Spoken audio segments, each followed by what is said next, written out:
আপনি আমার হইয়া থাইকা যাইবেন কইতে কইতে কখন যে থাইরা গেলেন আমি টেরই পাইলাম না।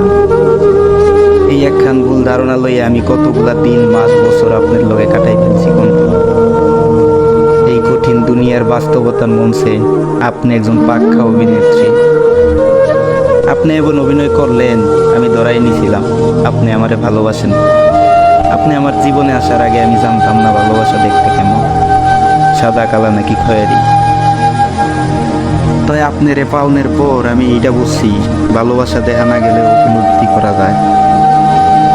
এই যেমন আপনার লোকে এক বেলা কথা না হইলে কোরআন খসর খসর করা, আপনার দেখবার ইচ্ছা জাগলে বেলাও বেলায় আপনার কাছে ছুইটা যাওয়া, আপনার লোকে কোথাও গেলে রিক্সার বাম পাশে আপনারে বইতে দেয়া।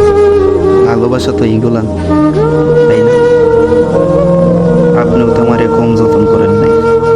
আমার প্রিয় খাবারগুলো আপনি কি যত্ন কইরা না নিজ হাতে বানাই আনতেন। আমার এক কথায় ও সময় শাড়ি পরতেন, রাইতের পর রাইত জায়গা আমার লগে কথা বলতেন। তুমি পরা ওই গালে সুরেলা কণ্ঠে আমারে কইতেন ভালোবাসি ভালোবাসি ভালোবাসি। তাইলে সবই কি মিথ্যা ছিল? এমন কইরা অভিনয় করন যায়? সাইরাই যখন চাইবেন এমন মিশা ভালোবাসার অভিনয় করলেন কেন?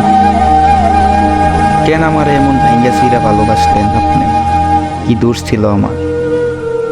আমি কি দইরা নিমু আপনারে ভালোবাসে আমার দোষ ছিল?